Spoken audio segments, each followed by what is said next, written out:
E agora nós vamos entrar nesse assunto tão importante. Nós vimos na semana passada as 3 adolescentes de Bauru que zombaram da colega de sala por entrar na faculdade após os 40 anos, dizendo que ela deveria estar aposentada. E nós tratamos desse assunto aí com a Patrícia, o quão que nós podemos recalcular a rota após os 40 anos. Mas agora a gente vai trazer uma outra vertente da educação. De que forma nós estamos criando as nossas crianças, adolescentes? É algo de fato para que nós temos que refletir em cima desse tema, né, Janeide? É de suma importância a gente entender que precisamos sim olhar para dentro de nós, né? Nós como adultos, aí nós somos também filhos, somos pais, mães, mas também somos filhos. Então, como nós, né, como pais e mães, fomos criados. Então, como é que eu vou passar a minha criação para os meus filhos? Qual o tipo de atenção que eu dei aos meus filhos? Então, é tudo muito, é um efeito. Sim. É um efeito cascata. Então, a minha criação vai me tornar esse adulto, para esse adulto se tornar o profissional. Então, uma coisa puxa a outra. Agora, para que eu possa te apresentar melhor para o público, eu falei sobre fazer uma faculdade após os 40. Você que trabalhou 25 anos no turismo, se voltou, mudou de área também há pouco tempo, não foi, Janeide? Tem mais ou menos o quê? Foi na pandemia. Foi na pandemia que veio o despertar, porque eu sempre trabalhei muitos anos com turismo. E aí, quando veio a pandemia, a gente começa a olhar para o nosso eu, né? A gente começa a ver essa questão da convivência familiar. Muitas pessoas, né, mudaram suas profissões. E esse despertar do autoconhecimento me gerou um gatilho de entender o porquê de algumas emoções referente a mim como mãe, como profissional. E foi aí o despertar de eu entrar na performance familiar. Começou a estudar coach. É isso, eu fiz tipo muitos cursos, né, através da Febracis, da linha toda, do ano todo estudando, e fora isso eu fiz vários treinamentos. E aí eu me especializei nessa parte de performance familiar devido à minha dor. Sim. Que é essa questão de trabalhar muito e aí a minha ausência em casa. Então, essa questão da ausência em casa que é o X da questão. Então, como é que você está em casa? Como você está como pai e mãe? Você é um pai e mãe presente ou ausente? Sim. E o núcleo familiar de antigamente para nos dias de hoje mudou muito, porque nós tínhamos a figura masculina do pai que trabalhava, que era o provedor, a mãe que ficava em casa responsável pela educação dos filhos. Hoje, nos dias atuais, e até na sua época, você também já trabalhava fora, a mãe e o pai saem para trabalhar e para prover aí uma vida melhor para os seus filhos. E aí, mas como equilibrar tudo isso?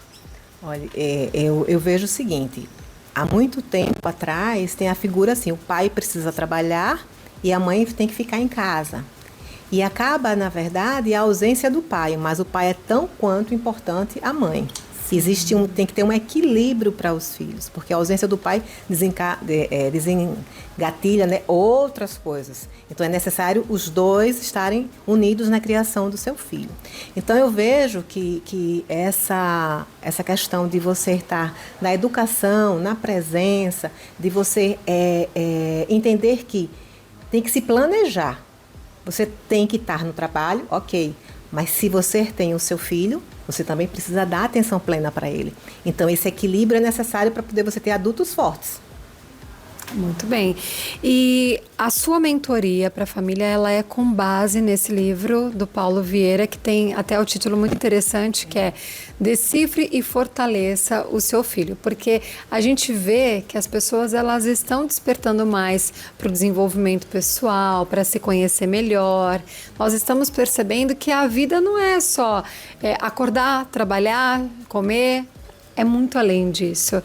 E aí a gente está buscando aí os treinamentos de desenvolvimento pessoal, assistindo vídeos, fazendo mentorias, mas isso deve ser aplicado também na criação dos filhos. Não deixar que ele precise procurar por isso só lá quando ele for um adulto.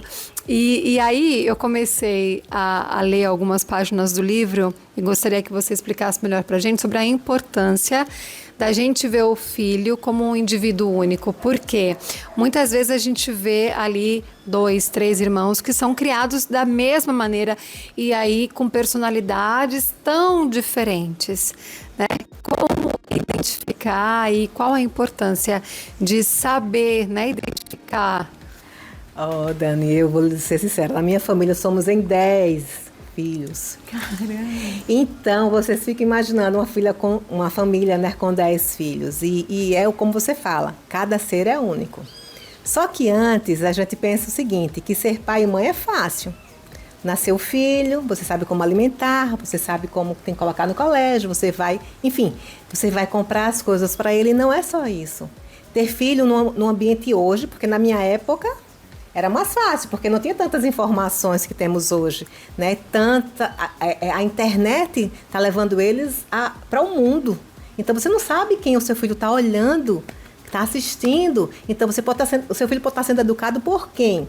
Que você não sabe. Então tem que ter muito cuidado, porque ele está com muitas informações. Então hoje os pais eles saem e não sabem o que está acontecendo com seus filhos. Então qual é a necessidade de você buscar? Você não pode agir por instinto. Você tem que agir intencionalmente. Como você vai agir intencionalmente se você não está buscando conhecimento?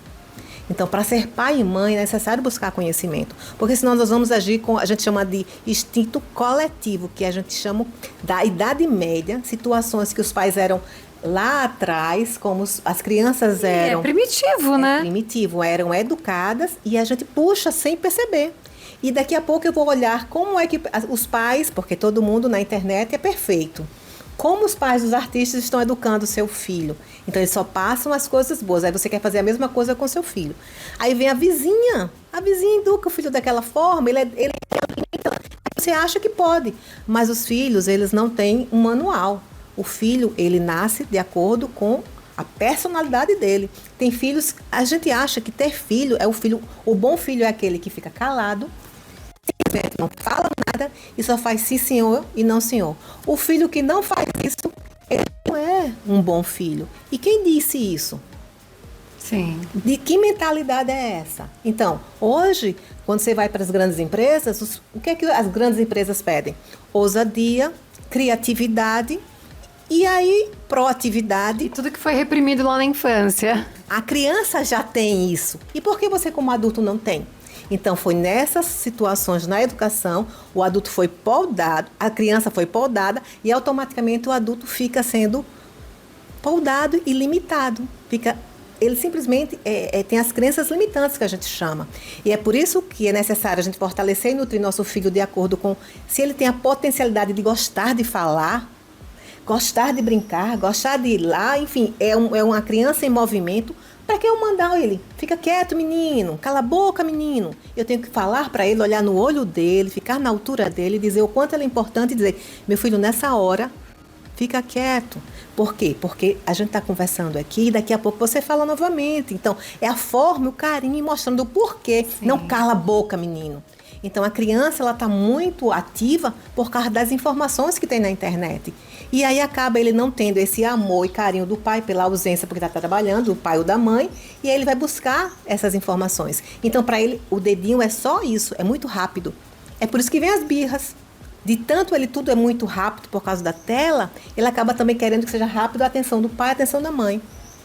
E aí ele fica sem essa força dos pais, né? Estarem dando essa força do amor, do carinho, da atenção, de olhar no olho, de se conectar com seu filho, de dizer o quanto ele é importante, quando ele é vencedor, como ele é forte, como ele é corajoso, como ele é inteligente e como ele é importante, como ele é amado, quanto nós desejamos o nosso filho. Então, quando você não faz isso, não fortalece a autoestima dele. A gente tem a mania de estar sempre ali repreendendo aquilo que está errado. E pouco elogia aquilo que está certo. E quando a gente elogia, a gente reforça um ato positivo. E ele vai querer fazer aquilo que foi bom mais vezes, né? Também é muito importante elogiar. Com certeza, porque existe a linha de lousada, que é você tem os elogios, você não pode nem elogiar demais, nem elogiar de menos. Então, a cada 6 elogios, você se posiciona uma vez. Porque você acaba, na verdade, também se posicionando. Porque você não precisa no seu filho só dizer é perfeito, é maravilhoso. Não. senão vai ficar com o ego também nas nuvens. Altíssimo. Então, a gente precisa se posicionar, ser pai e mãe com posicionamento. Não precisa você ficar chegando, falar alto, bater, porque isso não as crianças, elas não precisam disso. Elas precisam ser respeitadas. Agora, tem pessoas lá e falam assim, eu levei pisa e eu tô viva. Sim, ok. Mas você sabia que tem pesquisas científicas da quantidade de pessoas que estão tomando remédios antidepressivos? A quantidade de pessoas que estão sem condições, com insônia, e automaticamente você acha que é por causa de quê? Você já se perguntou por quê? Já entendeu essa questão do autoconhecimento?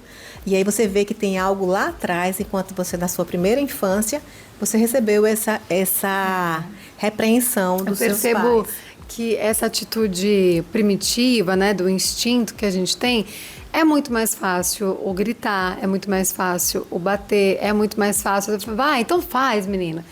Porque educar, você explicar o porquê não, essa questão que você fala muito da conexão, do olho no olho, né? Infelizmente a gente fala dos jovens e crianças que estão ali no celular, mas os pais também estão.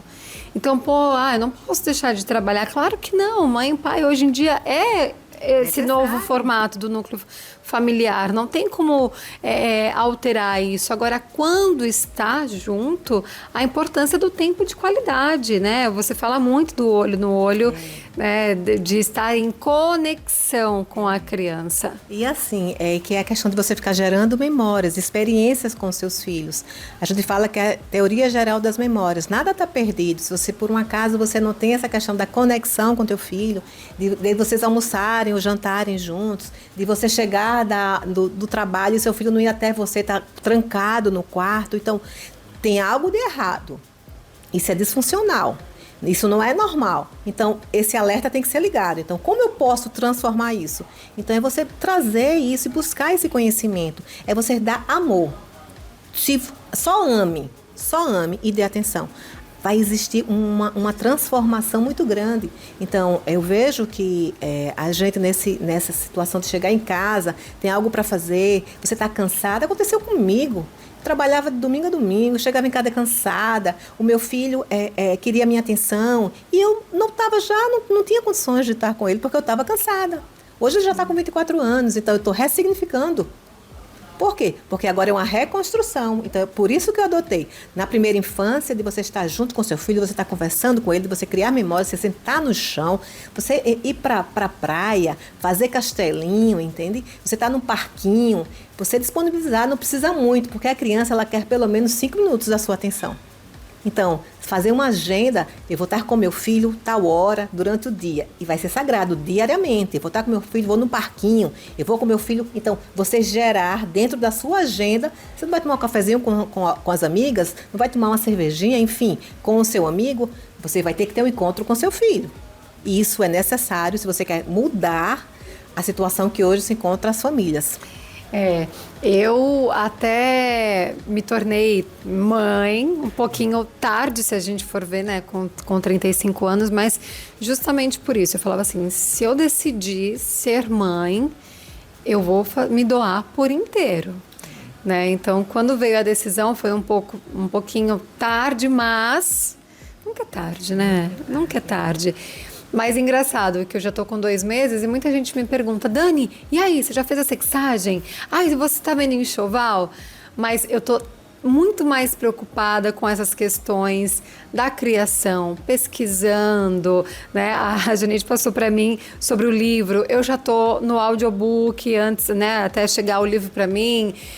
Porque a gente se alimentar dessas informações, na minha opinião, é muito mais importante do que saber do enxoval, a cor que eu vou comprar a roupinha, saber as questões de parto, via do parto. Isso eu acho, eu coloco em primeiro lugar para depois as questões materiais, né? E eu já estou ansiosa aí por contratar a mentoria da Janete. E olha só como é importante, porque o que ela disse, não tem um manual de instrução. Só que a gente pode recorrer à ajuda, né? Ela está estudando cada vez mais, se profissionalizou para auxiliar as famílias. Você disse que tem isso como missão, né? Exatamente, como missão. Tanto é que Deus me concedeu agora uma neta. Eu estou com uma netinha de 8 meses. E eu vejo porque eu aprendo e aplico, aprendo e aplico. E eu vejo a evolução da minha neta, quanto a minha comunicação com ela. Porque podem dizer assim, criança não entende. Então, desde que ela nasceu, então todo mundo fala, ela é uma criança alegre. Então, é a nutrição. Eu estou nutrindo esse serzinho que Deus nos deu. Então, a gente precisa entender e despertar que precisamos, sim, nutrir os nossos filhos, porque nós buscamos aprender para sermos profissionais maravilhosos, de alta performance, mas hoje a profissão mais importante que Deus nos concedeu é ser pai e mãe. Então, na hora que você é pai e mãe, você não busca um conhecimento para você fazer com essa bênção que o Deus te deu para se tornar um homem forte, porque você sabe como vai estar o mundo daqui a 30 anos, Dani? Você tem noção das profissões que vão ter daqui a 30 anos? Então, para poder ele estar forte em qualquer profissão, ele tem que saber quem ele é, a identidade dele, a capacidade dele, o merecimento dele.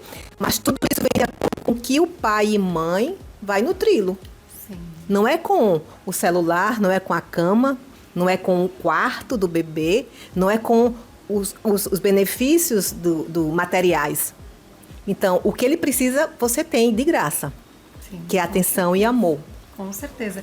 E olha que bacana, né? Eu tô folhando a apostila e tem todo o passo a passo aqui da mentoria que você aplica, né? É, porque a comunicação, ela tem que ser de acordo com a faixa etária dessa criança. Então, de 0 a 3, de 4 a 7, de 12. E aí ele vai mostrando de acordo com a idade. E aí ele vem também a questão do perfil comportamental. Então, quando você tem 2 irmãos, então você tem os seus irmãos, você é comunicativa, mas tem um irmão que não fala, não é comunicativo. Acertou. Né? Não é tão comunicativo quanto você, mas isso nunca significa que ele não é mais importante do que você, significa que ele tem o jeitinho dele. E lá atrás, os pais precisavam potencializar o que ele tinha de menos, que é essa questão do falar, do agir. Porque quando você é criança, você é ousado. Você gosta de conversar. Por que criança faz tão facilmente amizade? Porque ela não entende o porquê, mas ela gosta de estar junto das outras crianças, de brincar. Eu lembro da minha época de criança, a gente ficava muito nos porquês, né, para os pais. Por que isso? Por que aquilo? O que é isso? O que é aquilo? Hoje em dia, as crianças já vão direto no Google, né? Não tem mais essas dúvidas para os pais. Até porque já nascem sabendo que a internet sabe mais que os pais. E aquele arquétipo do herói que era o pai e a mãe, cada vez mais cedo. Então, tem como, acho que a gente já está na fase final aqui da nossa entrevista, mas tem como eu conseguir reduzir esse tempo de celular, mesmo tudo sendo tão conectado, tem uma idade assim inicial, porque eu falo, mas eu sei, eu tenho total noção que prática e teoria é diferente, né? Porque eu converso com as mães e falo assim, Dani, mas é um único momento ali que você consegue às vezes comer, tomar um banho, então você acaba se rendendo, né? Mas tem algum segredo, alguma ajuda para isso? Dani, olhe, você deixar seu filho enquanto você vai almoçar, jantar, ir ao banheiro, isso não tem problema. O problema não está aí. O problema, na verdade, é você deixar a manhã toda o seu filho, a tarde toda o seu filho, ou a noite toda. Você se desconectar do seu filho. Só que acontece é o seguinte, pai e mãe, se você não cuidar, o filho está pequeno, você vai colher quando tiver adulto. Então, a sua energia vai ter que ser gasta ou agora ou quanto adulto. Então, você precisa estabelecer metas do que você quer para o seu filho. E não chegar e determinar, hoje eu não quero. Mas e amanhã? Como é que vai estar o seu filho? Sim. Então, é muito importante entender que você é responsável por esse ser. E essa primeira infância, até os 5, 6 anos de idade? A primeira infância a gente chama de 0 a 3 anos, na questão dele estar, a gente chama de buscando os neurônios estão à flor da pele, dos neurônios espelhos. Ele está, né, nessa fase da descoberta. Então, de 0 a 6 anos é a fase da descoberta e os neurônios espelhos estão assustadoramente multiplicando. Então, tudo que ele quer pegar em tudo, quer ver tudo, ele quer na verdade, desbravar. E a parte social ele começa a partir dos 7 anos, que ele começa a ter interação na escola, de estar junto com as crianças. E isso, se o pai não tiver essa conexão dos 0 a 6 anos muito forte com seu filho, ele começa a se separar um pouco, porque ele começa a olhar que o pai deixa de ser herói e vai para o outro que está dando atenção a ele. Então, isso é muito sério. E os pais precisam ter esse alerta que é necessário você ter atenção plena hoje, para amanhã você querer a atenção do seu filho e ele olhar para você e dizer, vou sair com os meus amigos, não vou ficar hoje com o senhor ou com a senhora. E é tudo que você plantou lá atrás. Janeide, muito obrigada por esse bate-papo. É muito gostoso, ainda mais, né, quando a gente sabe que vai ter esse desafio pela frente. As redes sociais, contato está aí na tela para quem quiser conhecer um pouco mais. Parabéns pelo trabalho. Eu agradeço, né? Que é uma missão. Eu vejo que as famílias estão se desconectando para conectar em pessoas que não têm esse mesmo olhar familiar. Então eu peço muito que cuide da sua família, que família é sagrada e família é bênção de Deus. E quem tem o seu filho, mesmo que não seja gerado no seu ventre, tem um compromisso, né? De cuidar e de amá-lo. Não deixe as outras pessoas amá-lo e levá-lo para o caminho que não é o bom.